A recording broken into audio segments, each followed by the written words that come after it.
Terminou o culto, falei, e aí, voador? E aí, bandeirinha?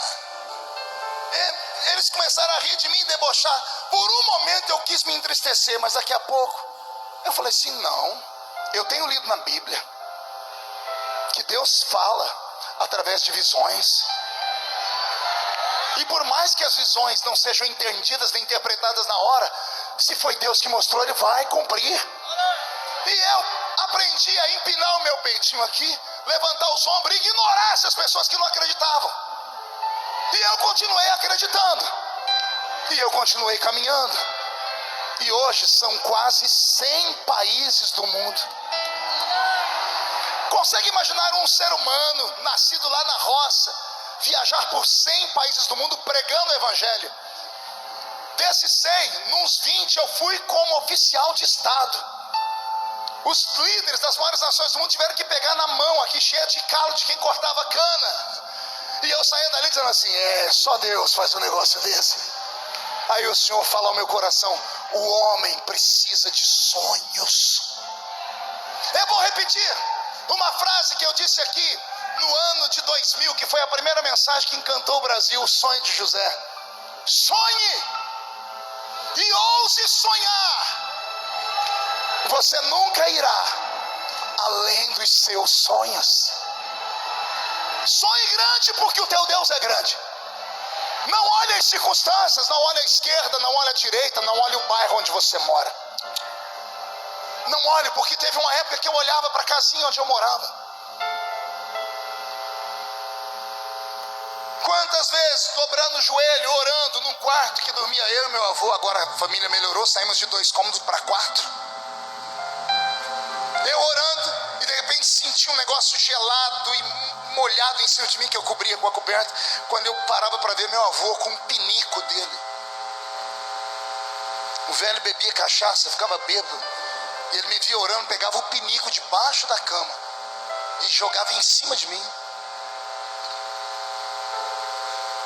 Ai, Jesus. Quantas noites eu olhei para aquela casa sem forro. Eu vi os ratos correr nos caibros da casa, teia de aranha.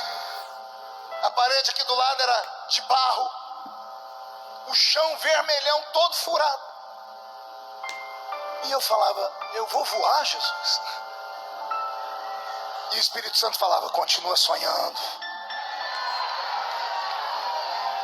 continua acreditando. Não olhe as circunstâncias. Não olhe a sua idade, não olhe o bairro que você mora, não olhe a igrejinha que você congrega, não olhe para a vida dos outros. Olhe para aquele que é o autor e consumador da fé. Olhe para aquele que, quando tem uma chamada na vida de alguém, ele entra num barco, atravessa um mar, vai numa cidade grande, ao invés de entrar no centro, vai para o cemitério. E lá no cemitério tem um endemoniado lá, possuído por um demônio chamado Legião. Aí o endemoniado vem para arrebentar o corpo do Nazareno. Não aguenta. A 1 metro de distância ele é obrigado a cair de joelhos amarrado. Aí o demônio grita, vieste nos atormentar antes do tempo. E Jesus diz, não, eu só vim libertar um homem, porque eu tenho uma promessa sobre a vida dele. Jesus liberta um endemoniado. Ele sai do trabalho do cemitério e volta para o barco. Os discípulos, o senhor não vai pregar na cidade? Não, não. Por que não?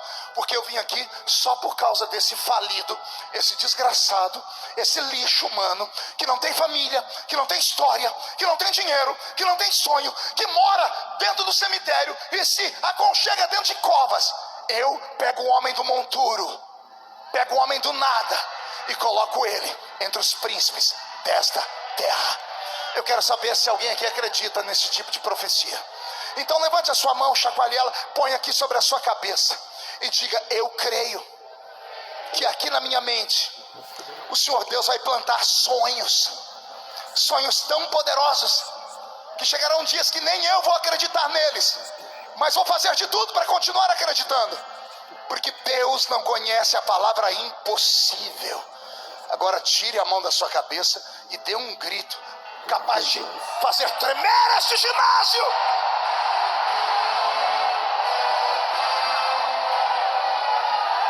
Sonhe. Eu acreditei. eu sonhei. Um dia eu estou andando na minha cidade, vou atravessar a rua. Estava de frente a uma loja chamada Casa Musical Bonucci. Eu queria comprar uma guitarra. Já era crente, guarda mirim, usava um uniformezinho. E como eu não tinha dinheiro, mas sempre fui habilidoso para falar, eu peguei a Câmara de Vereadores, fiz eles assinar um documento, dividi o valor de uma guitarra usada pelos 9 vereadores. Falei, cada um de vocês vai me ajudar a comprar uma guitarra porque eu quero tocar na igreja. Alguns me conheciam, falaram, você foi aquele menino que era drogado, né? Eu falei, sou eu. Você vai tocar na igreja, eu vou te ajudar. Consegui o dinheiro. Estava com o dinheiro na mão, o dinheiro da guitarra. Fui atravessar a rua, na minha frente parou um Fusquinha verde. Olhei dentro do Fusca, pastor Valdeci Otávio e pastora Roseli, na época não eram pastores ainda. Ele falou, e aí, o que você está fazendo? Eu disse, eu estou indo ali. Vai fazer o quê? Eu vou comprar uma guitarra. Para quê? Porque eu vou ser músico. Aí a Roseli disse assim para mim, não, você tem outra chamada. Eu falei, que chamada? Você tem chamada para ser um homem do altar. Você vai ser um grande pregador, um missionário. E foi de Deus te encontrar aqui. Por quê? Porque nós estamos indo para uma festa. Que festa? Era 1988. A festa chamada Gideões Missionários da Última Hora. E onde fica isso? Fica lá em Camboriú. E começaram a me contar histórias. Aquelas histórias que naquela época a gente achava benção, hoje o povo ri. Ela falou assim para mim, é tanta unção naquele lugar que os crentes recebem profecia no banheiro. Falei, como assim? Nós fomos o ano passado, eles tinham vindo em 87. Tinha um banheiro feminino e masculino. O pastor Valdeci disse, eu entrei no banheiro masculino, tinha um irmão sentado no vaso e o outro com a mão na cabeça dele. Dizendo, o Senhor está te escolhendo. Deus não chama vaso, Deus chamou o vaso sentado no vaso. Essas coisas foram entrando na minha alma. Eu disse assim, eu quero isso. Naquela época a gente não tinha dinheiro para comprar VHS, a gente não podia ter televisão. E eu falei, e como é que faz para ir nesse negócio? Nós estamos fazendo uma caravana aqui e fica em tal valor. É o preço da passagem do hotel. Eu enfiei a mão no bolso, peguei o valor, era o valor da guitarra. Foi meu primeiro sacrifício. E eu olhei e falei, o que eu vou falar para os vereadores? Político mente. Eu falei, olha, o dinheiro que eu tenho aqui, eu quero comprar uma guitarra. Ela disse assim, sacrifica isso. Vamos para os Gideões que Deus vai fazer isso. Vai mudar a sua história. E eu vim empolgado. Fiquei num hotel aqui, chamava Negrini, aqui em Balneário. Ficamos em 10 dentro do quarto. À noite, quando eu ia coçar meu pé, eu falei, não estou sentindo meu pé. O outro falou, você está coçando o meu aqui do lado. Porque não era você. Na hora de comer, Deus proverá. A gente jejuava muito mesmo. Chegávamos aqui, pastor Gilmar, 5 da manhã para pegar lugar. E aí até começar o culto às 8, dava sede, a gente tinha vontade de sair para beber água, não tinha mais lugar. A gente ficava 24 horas aqui dentro. O ambiente era tomado numa unção que eu nunca vi na vida.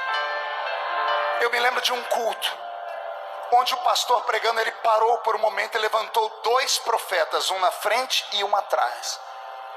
Juntos. E juntos profetizaram a mesma coisa. E o Senhor terminou dizendo, falo assim para que todos ouçam a minha voz. Você consegue imaginar isso? Levanta uma pessoa aqui, simultaneamente levanta outra lá atrás. As duas levantam e gritam a mesma frase, a mesma palavra. Foi nesse ambiente que eu vi os Gideões Missionários da Última Hora crescer.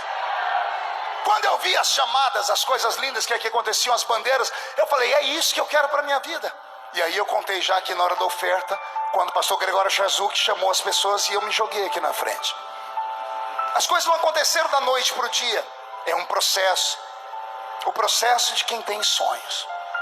Fui falar com o meu pastor disse, para você ser um obreiro, você tem que se casar. E eu, jovenzinho, já agora com 17 anos, falei, senhor, eu preciso de uma noiva, uma namorada. Encontrei a irmã Edileuza, que é a minha esposa, e namoramos e casamos. Com 19 anos eu me casei. Ano passado completamos 30 anos de casado. Para a honra e glória de Jesus. 30 anos juntos, unidos. E logo que eu fiquei recém-casado, eu falei, pastor, agora eu casei. Ele falou, agora você tem que ter um ato de fé. Eu falei, qual? O que você quer fazer? Eu falei, eu quero ser um pregador itinerante. Ele falou para mim, sai do seu serviço. E eu falei, mas como é que eu vou viver? Ele falou, você não crê? Vai viver da fé. E eu tinha um sonho. E eu me agarrei àquela palavra dele e pedi as contas do meu trabalho. Eu trabalhava na Intel, indústria de terminais elétricos. Trabalhava no departamento financeiro dessa empresa.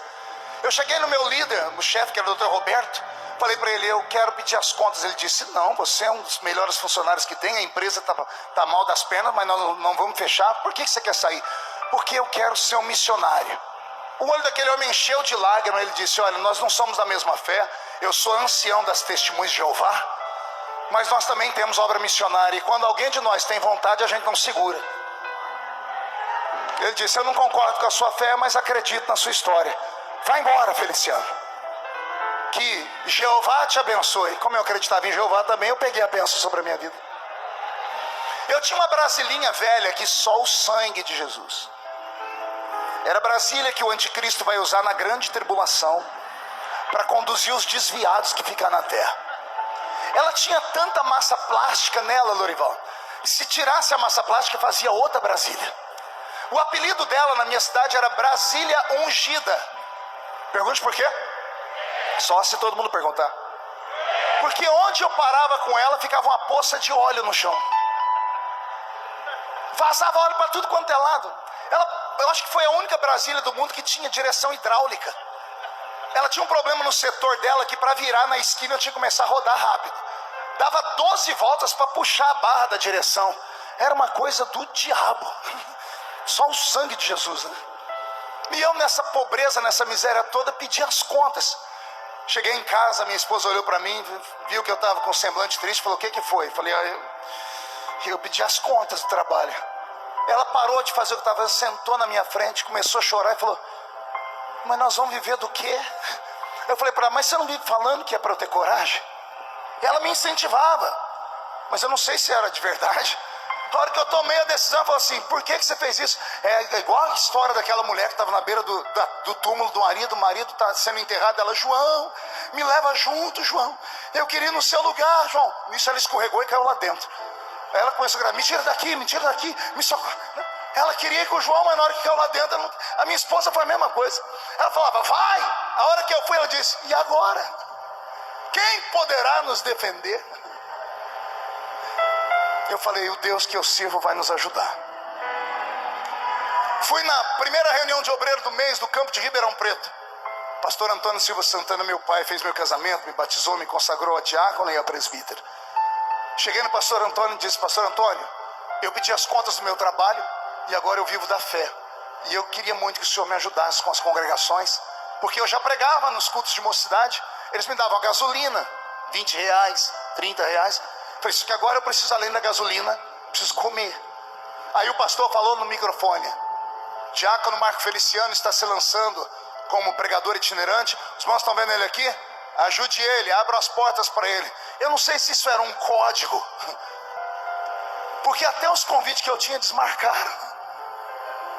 Eu acho que foi um código liberado para todo mundo, dizendo assim, ó, estão vendo? É maluco, não convida não.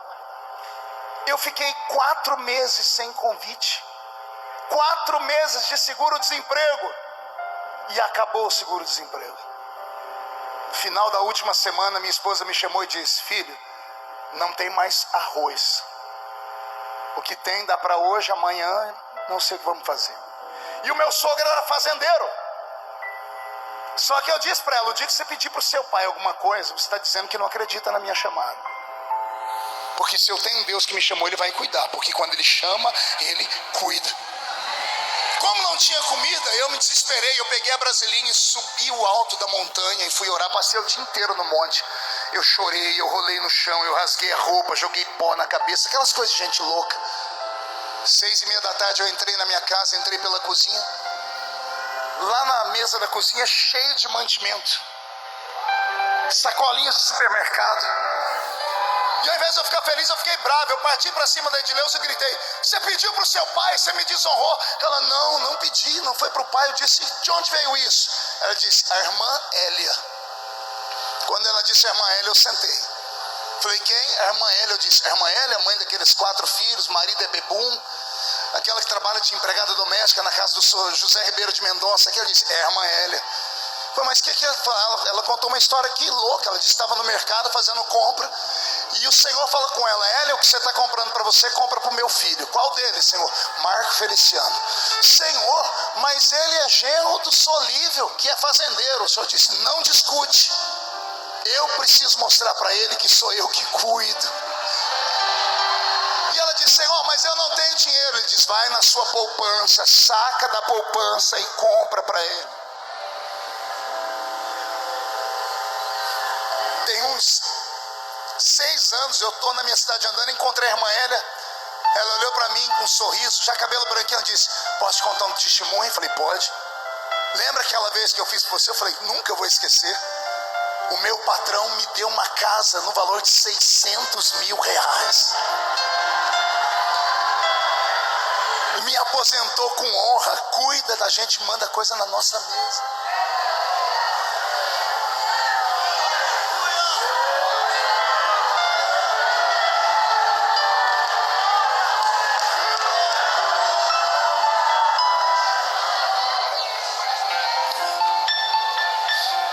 Dobrei meu joelho e falei: o Senhor cuida, então cuida de tudo. Aí um amigo meu me levou na reuniãozinha lá no Belenzinho, na primeira reunião da segunda-feira do mês, reunião do Belém, lá na igreja do pastor Zé Wellington. E esse meu amigo me pagou o almoço. E na hora do almoço tinha um pastor do lado dele, pastor Newton. Era pastor no Jardim Eulina, lá em Campinas, estava construindo a igreja. E o Newton ouviu a minha história, que eu estava sem convite, que eu perdi o emprego, que eu tinha pedido as contas. Ele olhou para mim e disse assim: você vai pregar domingo na minha igreja? Não sei quanto eu vou lhe dar, mas pode ir que a gasolina eu garanto e você não volta de mão vazia.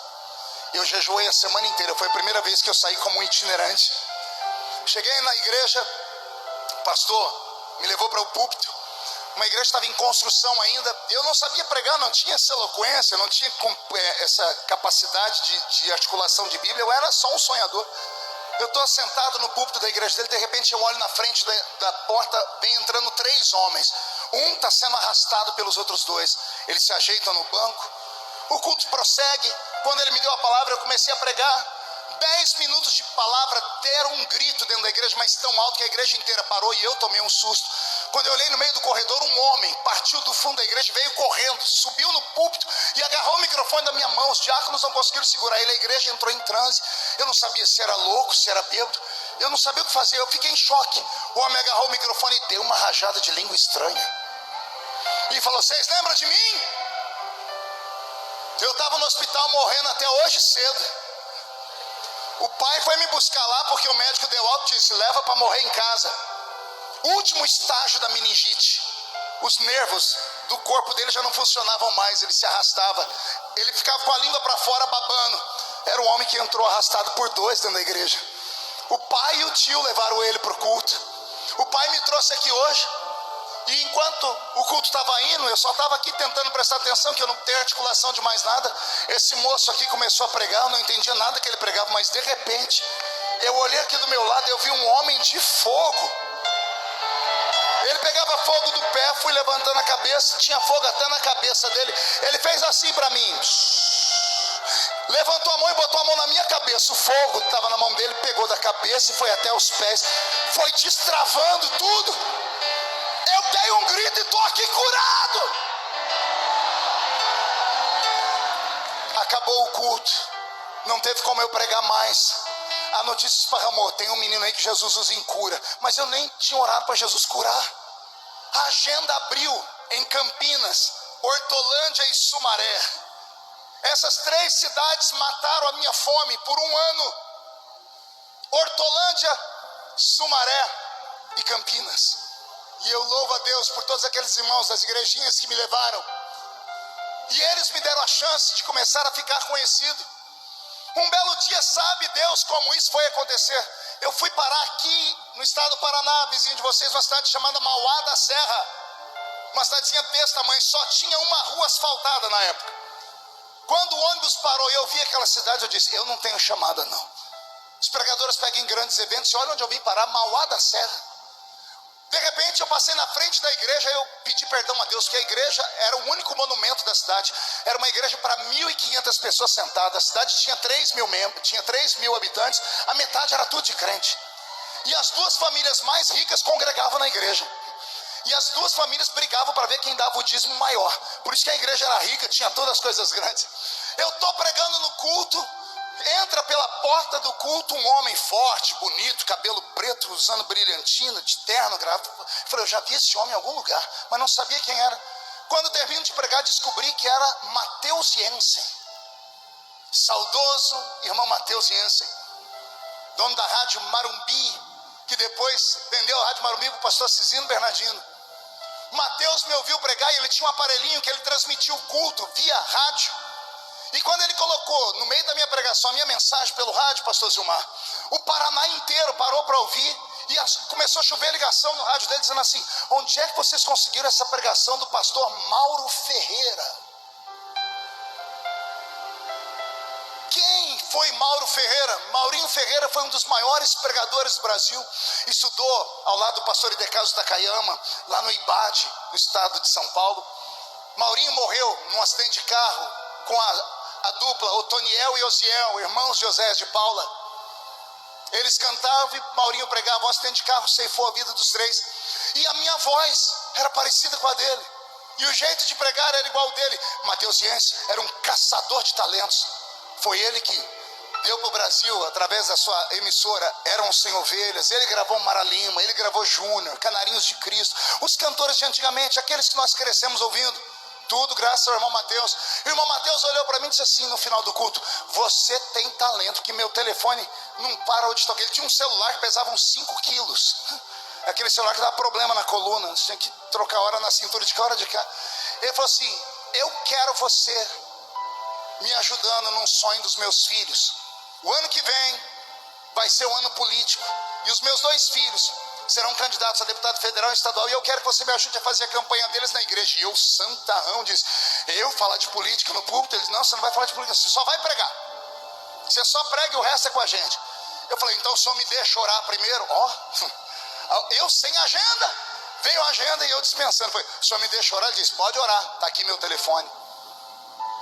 Eu saí dali, fui a um evento em Uberlândia, numa extensão dos Gideões Missionários da Última Hora, numa manhã missionária. Alguém lá ficou sabendo que eu era de Orlândia, pertinho de Uberlândia, e me deram o microfone. Eu falei 5 minutos. No meio da palavra levantou uma diretora do círculo de oração e disse: assim diz o Senhor, anote, dentro de um tempo e metade de um tempo, eu vou abrir uma porta e eu sopro o seu nome pelo mundo todo. Cheguei nos irmãos mais conhecidos. O que é um tempo e metade de um tempo? 1 ano e meio. Fiz os cálculos. Os cálculos davam exatamente no mês de setembro, que antecederia a campanha eleitoral do ano seguinte. Eu falei: será? Fui orar. Orando ao Senhor, o Senhor disse: pode ir. Liguei para o irmão Mateus e disse: irmão Mateus, sou eu. O menino lá falou: pois não, eu quero. Ele falou: então vem para cá. Me mandou uma passagem de ônibus. Me hospedou numa casa de madeira. Eu pregava de manhã, de tarde, de noite, de madrugada. Eu preguei no estado do Paraná inteiro. E ele falou para mim: você tem algum sonho, garoto? Eu falei: eu tenho. Qual? Pregar um dia nos Gideões Missionários da Última Hora. Aí ele falou para mim: se os meus filhos ganharem, tá feito. Naquele ano os filhos perderam. Eu nem cobrei a promessa que os filhos perderam.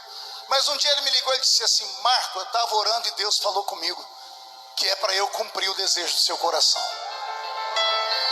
O ano era 98. Ele diz: ora aí até o ano que vem, porque eu vou falar com o pastor Cisino. E o irmão Mateus falou com o pastor Cisino. E eu vim pregar em 1999 debaixo de uma tenda pequena que ficava na frente do ginásio, que era metade desse aqui. E quando eu fui pregar, eu perdi a minha Bíblia, porque eu vim de ônibus ali de Balneário para cá, dentro de um ônibus cheio de gente. A minha esposa com a saia colocou a Bíblia e o paletó por cima. Quando ela levantou, pegou o paletó, a Bíblia escorregou por debaixo do banco. O esbocinho que eu tinha feito estava lá. E eu não tinha esboço para pregar. Pastor Isaías, aquele grandão, Isaías Gonçalves, ele viu que eu estava tremendo. Eu falei: está tremendo por quê, menina? Eu disse assim: porque a minha Bíblia com a mensagem que eu ia pregar. Ele olhou para mim e disse assim: quero ver se tu é bom mesmo é agora. Dá uma Bíblia aí, Zera.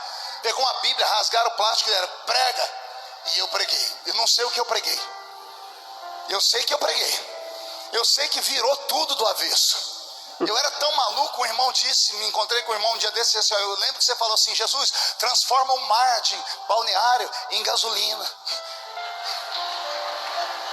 Eu não vou nem falar para quê. Olha as loucuras. E naquele dia alguém falou assim, ó, ele tem talento. O pastor Cecílio ficou sabendo isso, você vai pregar no ginásio de tarde. Domingo à tarde eu cheguei aqui, foi um ano que fizeram um sorteio de um carro. Lembra disso? Sortearam um carro aqui. E eu fiquei sentado, mandaram chegar às 2. Cheguei 2 horas e sentei. 5:30 da tarde, me deram o microfone. E eu preguei os 4 poderes que lutam pela vida de um missionário. E naquele dia, as pessoas não sabiam o meu nome, mas chegavam ali na tenda e diziam assim, eu quero a fita daquele menino. Qual? Aquele menino. O menino que gritou. No ano seguinte eu voltei como pregador e preguei o sonho de José. Aí eles chegavam ali, não sabiam o meu nome. Queremos a fita daquele menino. Qual menino? O sonhador.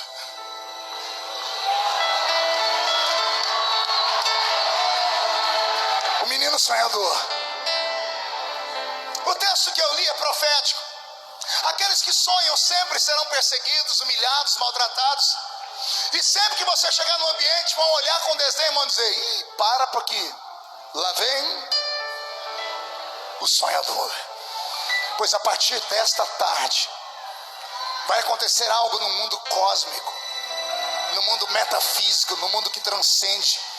Que Deus vai tirar coisas e colocar coisas, Ele vai abater, Ele vai levantar, Ele vai matar, Ele vai dar vida, Ele vai tirar governo, colocar governo. Ele vai criar uma história, vai criar um movimento só para provar aqueles que não acreditam em sonhos, que Ele ainda tem os seus sonhadores. Quando você voltar para a sua cidade, depois de alguns cultos, vão olhar e vão ver que você não vai estar normal, você vai estar meio passado. Vão achar você com cara de doido, de bobo, vão voltar, voltou a ser de novo. Aquela festa começou a fazer o efeito de novo. Vai fazer, vai continuar fazendo, até o arrebatamento da igreja. E você será um instrumento de Deus por onde você passar. Agora eu estou ativando o modo profético do ministério que Deus me deu. E se você acredita, ative aí o seu modo de acreditar. Eu profetizo que quando você voltar para sua casa, para sua cidade, para sua vida, algo tão poderoso vai acontecer que as pessoas não vão te reconhecer mais. Vão achar você diferente na aparência, no jeito de falar, no jeito de pensar. E escute, quando você abrir a boca para falar, no primeiro culto, na primeira oportunidade, labaredas de fogo sairão dos seus lábios. Onde a sua mão tocar, Deus vai trazer à existência um milagre. Onde a planta do seu pé pisar, o Senhor te dará aquele lugar por herança, porque Ele tem pacto com os sonhadores. Eu quero saber, tem algum sonhador aqui? Então, pelo amor de Deus, não dá um grito agora não, dá um berro de glória a Deus, reage nesse lugar, pegue esta palavra.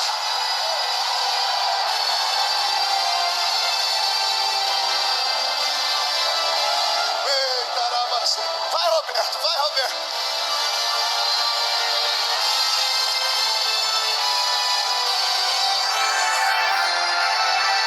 Alguém lembra dessa música? Toca, Roberto! Essa música encantou lares pelo Brasil e pelo mundo. O primeiro fundo musical utilizado nos Gideões Missionários da última hora. O diabo está desesperado nessa tarde. O Senhor está reacendendo a chama. Pega ela, José. Pega ela, José. Deixa o sonho nascer.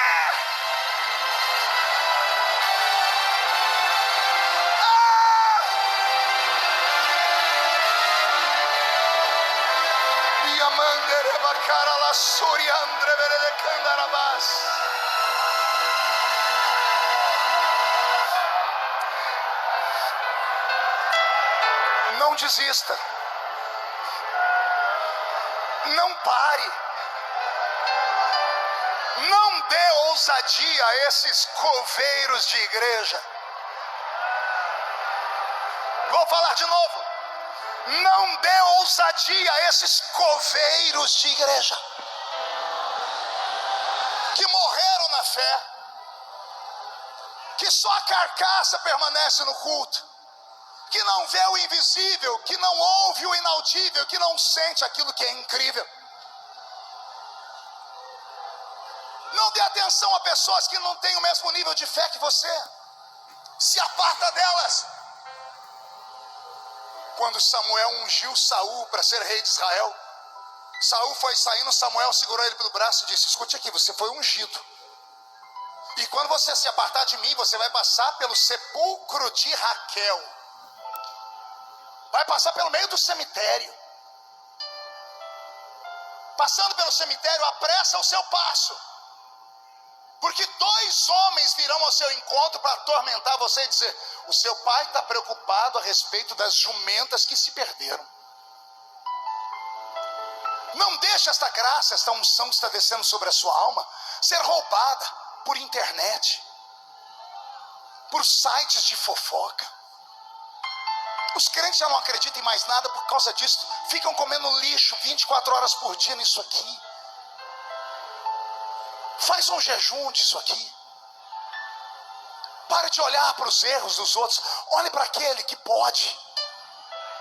Eu nunca parei para dar atenção a esses inimigos da minha vida. Pelo contrário, eu transformei em força toda a desmotivação que tentaram me dar. Quando falava você não vai, aí eu ficava obstinado. É porque todo baixinho é invocado. Cadê os baixinhos para dar um amém aí? Vou falar de novo.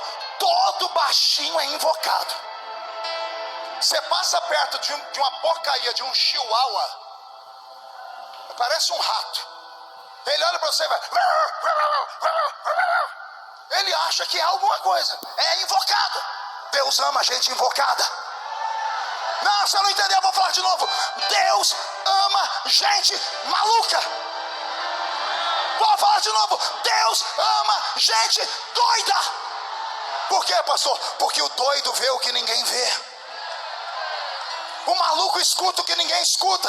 Aí todo mundo quer internar o maluco. Todo mundo diz assim: é esquizofrênico. Eu assumo a minha esquizofrenia.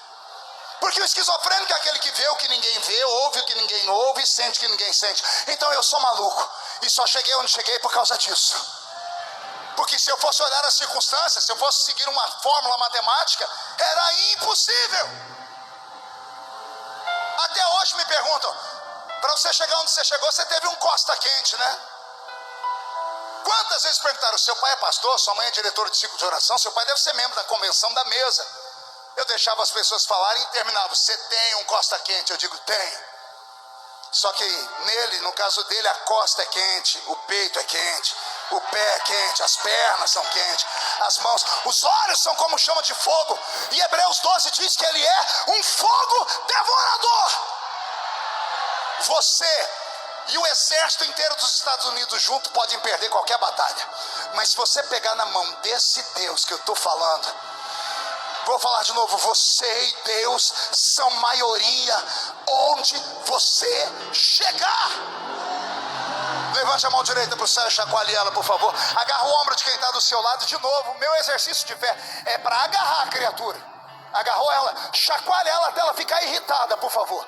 Quero ver todo mundo tomando um chacoalho aqui. Chacoalhe aí, vocês principalmente, chacoalhe.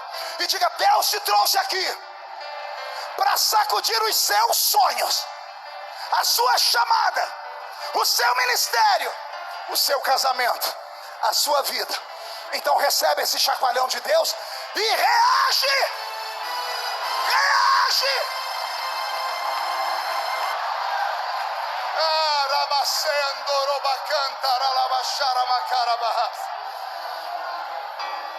Deixe falarem, lá vem o sonhador.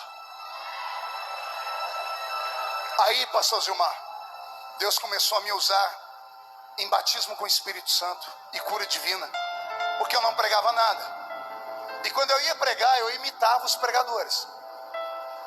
Eu já fui cópia de alguns que passaram por esse púlpito, grandes homens.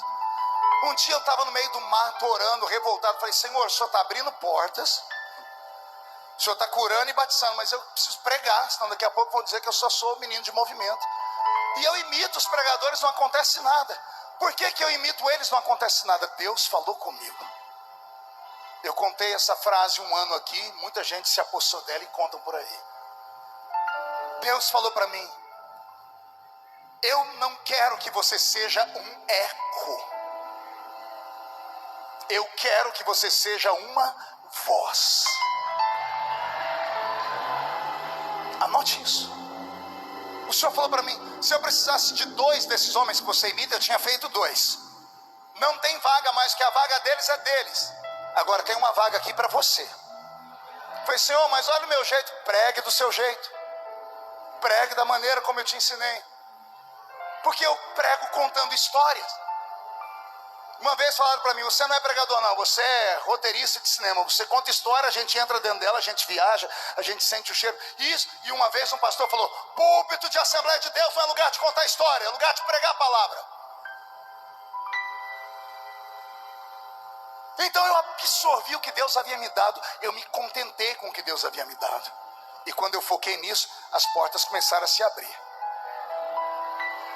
Mas foi antes do sonho de José, aqui uns 5 meses, que eu tive a minha última prova. Pergunte qual?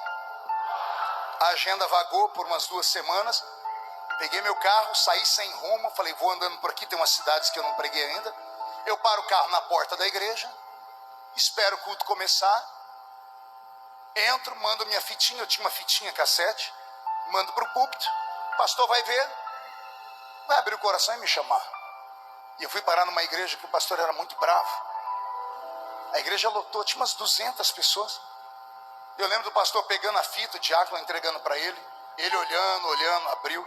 Passou por todo o presbitério, pediu a fita de volta. Foi para o púlpito, pegou o microfone e disse, irmão, vocês estão vendo isso aqui? Ele mostrou a fita. Isso aqui se chama mensagem enlatada. Isso aqui é feito por pessoas que não querem trabalhar, são vagabundos. Querem viver de explorar a igreja. Aqui não, seu vagabundo. Ele pisou num cantinho assim do púlpito, abriu uma lixeira e jogou a fita lá dentro.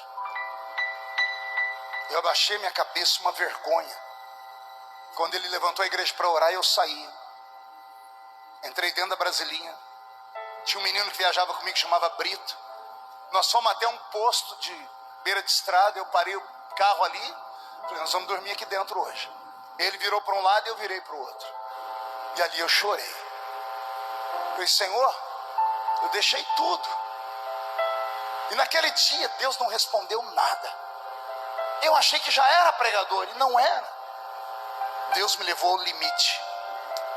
Deus levará sonhadores ao limite, para ver se eles estão dispostos a morrer pelo sonho deles. Não recue. Naquela noite eu pensei em abandonar tudo, mas não. O choro dura só uma noite, a alegria vem de manhã. De manhãzinha estava eu de pé de novo. Falei, Brito, vamos embora. Ali não deu certo. Paramos na cidade da frente, o pastor me chamou, deu até janta para nós. Final do culto, me deu uma oferta, consegui abastecer o carro. Falei, vamos seguindo viagem. E foi assim que nasceu o ministério que Jesus me deu. No ano seguinte, preguei nos Gideões e estou aqui há 25 anos dando trabalho para todos vocês. Entrei dentro da sua casa, me tornei amigo dos seus filhos.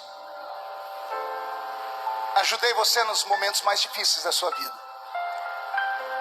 E eu achei que não ia viver para ver isso acontecer. Eu achei que eu não ia viver para ver a velhice. E eu envelheci. Já sou vovô. Tomo 12 comprimidos para dormir. Ontem eu estava lá no restaurante, os irmãos vendo, o Roberto é meu enfermeiro. O Roberto me levou para o senhor, tem que tomar injeção agora. Me levou para um canto e me deu a injeção. Alguém falou, você toma injeção? Eu falei, sou ser humano. A barba ficou branca. As costas estão calejadas de tanto apanhar. Apanhei de tudo quanto é lado que você possa imaginar. Mas nenhuma das pancadas que eu tomei foi tão dolorida quanto as pancadas que eu tomei de amigos. Amigos de ministério. A ferida religiosa, ela não tem cura. A ferida provocada pela religião não tem cura. A gente tem que aprender a conviver com ela e ir empurrando. Eu tenho um espírito manso. Não sou de briga, não sou de xingar. As pessoas vêm e falam comigo, falam, você está conversando com a pessoa? Eu falei, estou. Tento seguir Paulo. Seguir a paz com todos e a santificação sem a qual ninguém verá o Senhor. Eu não tenho sangue de barata na minha veia. O leão que eu sou pregando aqui, os gritos que eu dou, eu não faço isso quando estou fora daqui. Eu sou uma pessoa tímida, pode não parecer, mas eu sou tímido. Carrego traumas. Minha família tem traumas. Todos na minha casa fazem terapia. Não tenho vergonha de dizer. Todos fazem terapia com psicólogo. E a minha esposa é psicóloga. E ela atende os outros e depois vai ser atendida por uma psicóloga. Por quê, pastor? Porque traumas são piores do que feridas na carne. Eles permanecem aqui dentro. Já tentaram tomar o prato de comida da mesa da minha família. E isso, pastores. Eu contei aqui um ano que numa época de muita luta eu me desesperei e cometi um pecado. Eu tentei me matar. Não tenho vergonha de falar. Eu, pastor, que já tinha pregado no mundo inteiro, me vi dentro de uma situação que eu não tinha saída. Vi minhas filhas pequenas, falei, vão passar fome. Passei uma noite orando no monte, levei todas elas. Eu colocava a testinha das crianças no barro. Quando eu vi o que eu estava fazendo, falei, Deus, eu fiquei louco. Pedi desculpa, minha esposa, levei elas para casa. Elas dormiram, eu virei na cama a noite toda. Acordei de manhã, fui no banco, fiz um seguro de vida muito alto. Participei do almoço com a minha família. Despedi. Peguei meu carro pela rodovia em Anguera.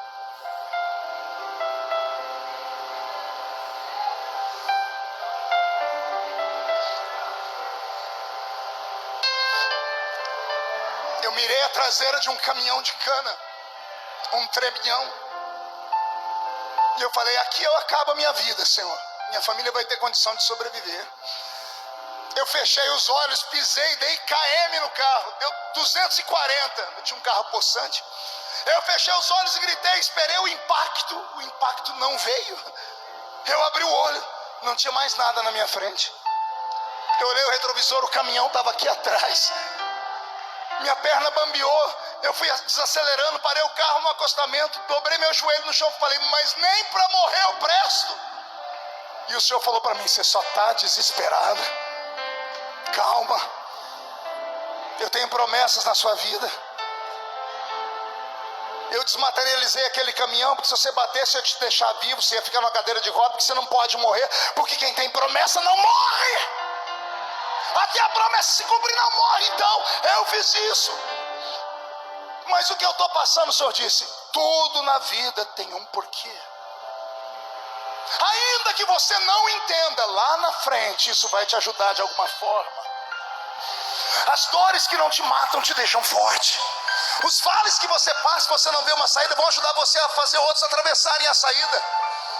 E com isso eu quero mandar aqui um recado para os obreiros, para os pastores, para os itinerantes e cantores.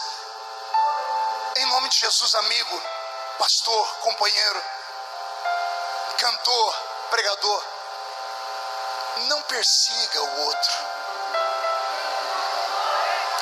Não difame. Você não sabe o que você está fazendo. Tem gente que aguenta. Eu não aguentei. Eu tentei me matar. As pessoas estão se matando nas igrejas. Pastores estão se matando. Aí você puxa a ficha, você vai ver que estão sendo perseguidos, humilhados. Tem obreiros que apanham no rosto de outro obreiro. Pastores que jogam o telefone em cima do outro.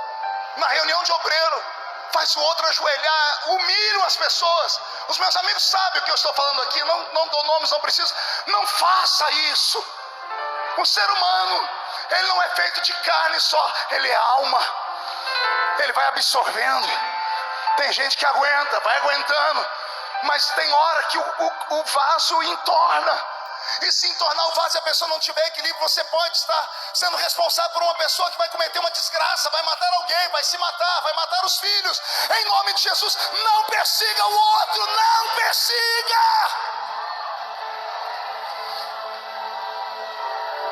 Ah, mas não interessa. Aprenda com Davi. Saul não vale uma cibalena.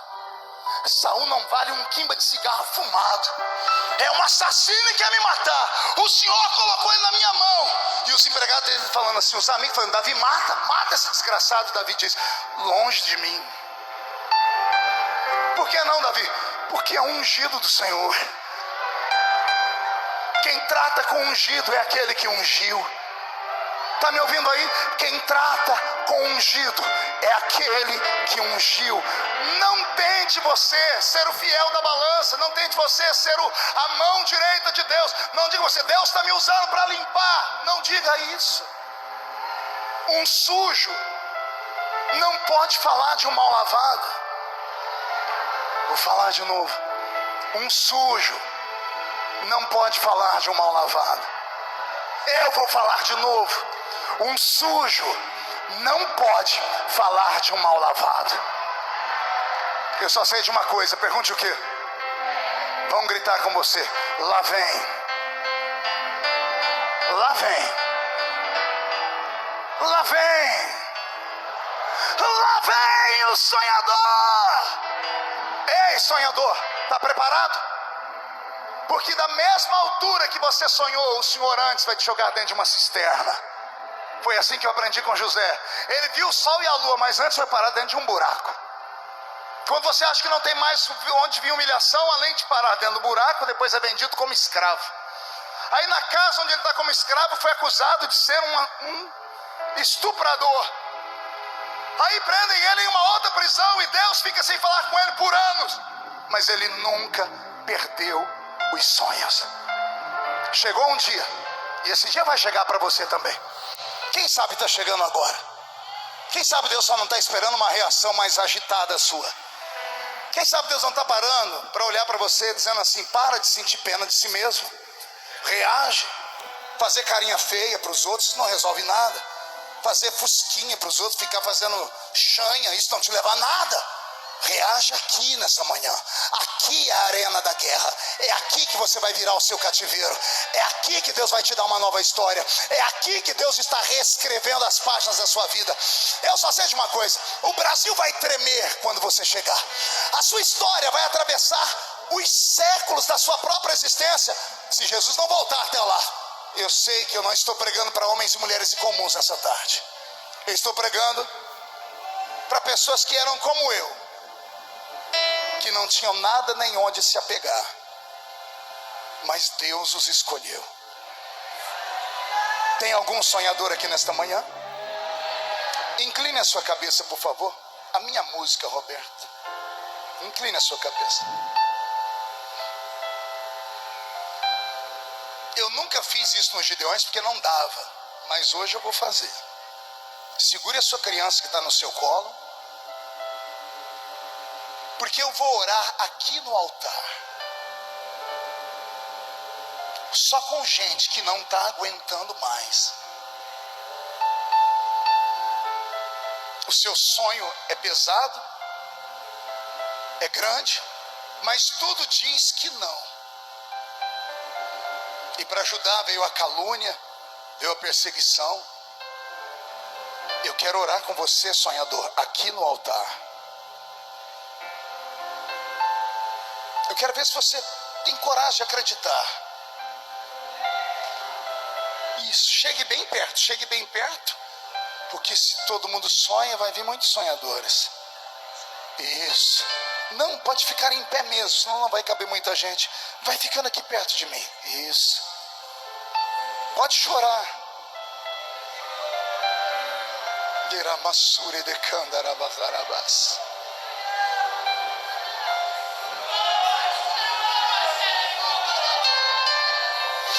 Se houver algum sonhador aqui, vamos estar de pé.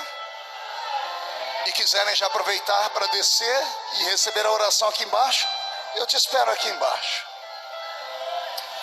Sonha. Vai acontecer. Eu sou um exemplo de que Deus realiza sonhos. Sonhe.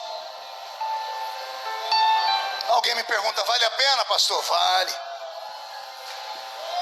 Toda dor, toda luta que eu já passei, a sua lágrima aqui está dizendo para mim, valeu a pena. está chegando.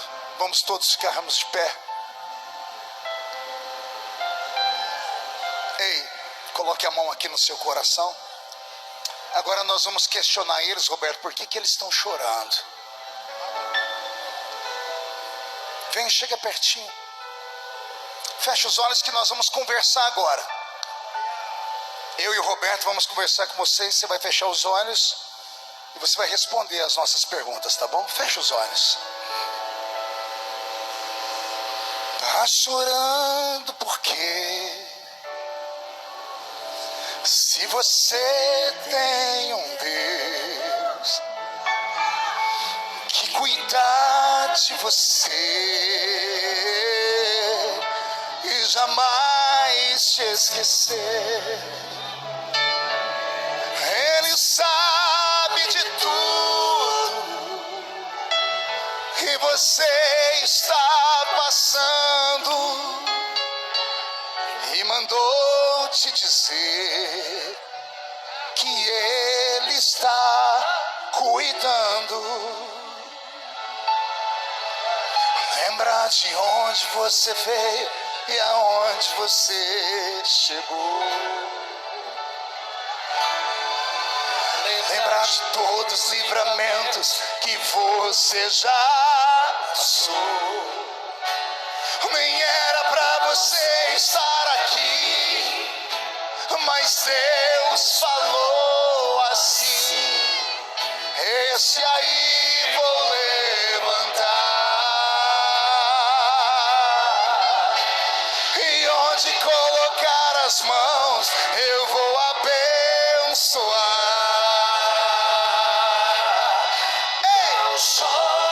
Não chores. Quem cuida de você não dói. Ah, quem cuida de você não dói. Levanta. Tem muita gente que te ama. Deus mandou te dizer que vai acontecer. Deus mandou te falar que tudo vai passar. Não chores. Quem cuida de você não dorme. Levanta. Tem muita gente que te ama.